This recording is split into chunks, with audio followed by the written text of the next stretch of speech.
কিন্তু যদি আমি কথা গুছায় নিয়ে আসতেছি, যদি প্রশ্ন করি যে রসুলও তো ছিলেন মাত্র 63 বৎসর ছিলেন, নবুয়তের ঘোষণার পর থেকে নিয়ে মাত্র 23 বৎসর ছিলেন। উনিও তো চলে গেলেন, মাত্র 23 বৎসর ছিল। আমি ওই ইখতিলাফে যাইতেছি না, মতানৈক্যে যাইতেছি না। হ্যাঁ, এটা সত্য, আমাদের রসুল নবী হিসাবে, রসুল হিসাবে নির্বাচিত সমগ্র সৃষ্টিরও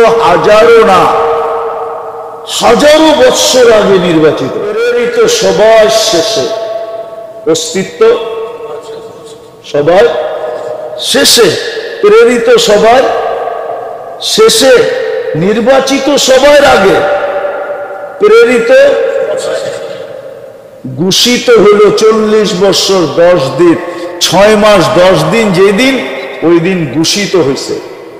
ঘোষিত বোঝেন, ঘোষণা দেওয়া হয়েছে। তো রাসূলুল্লাহ সাল্লাল্লাহু আলাইহি ওয়াসাল্লামকে মাত্র ঘোষণা দেওয়ার 23 বছর দুনিয়াতে ছিলেন। কত? দুনিয়ার থেকে চলে গেছেন, ঠিক না? যদিও কথা সত্য, আমার বন্ধুকে মানলেই হবে। কিন্তু বলবেন 23 বছর পরে তো উনি চলে গেলেন, ঘোষণার 23 বছর পরে, তো ওনার জীবনটাকে সুরক্ষিত করলো কে?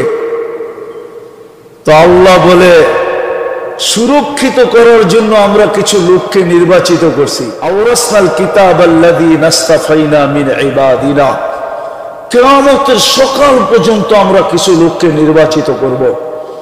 তারপরে এদের কাছে আমার বন্ধুর সব কিছু সুরক্ষিত থাকবে।